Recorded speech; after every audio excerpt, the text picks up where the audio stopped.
শুভ সকাল বন্ধুরা, সবাই কেমন আছো? আশা করছি সবাই ভালো আছো। আজকে সকালে পাটিসাপটা পিঠে বানাচ্ছি। শীত এসেছে, পিঠে খাবো না তা কি হয়? আজকে সকালে ভাবছি যে পাটিসাপটা পিঠে বানাবো।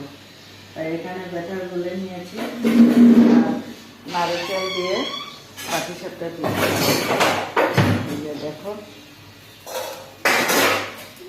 সুন্দর করে পাটিসাপটা পিঠেকে এইভাবে বেলে নিচ্ছি। আমাদের ঘরে পিঠে এমন বেশি কেউ ভালো পায় না, কিন্তু আমার খুব ভালো লাগে পিঠে খেতে। আমার দেওর যা ভালো পায়, দেওর বেশি ভালো পায়, যা এত বেশি ভালো পায় না পিঠে খেতে। বাচ্চারা তো এখনো ছোট, ওরা তো পিঠে খেতে পারে না। আজকে ভাবলাম যে সকাল সকাল পিঠেই বানাই।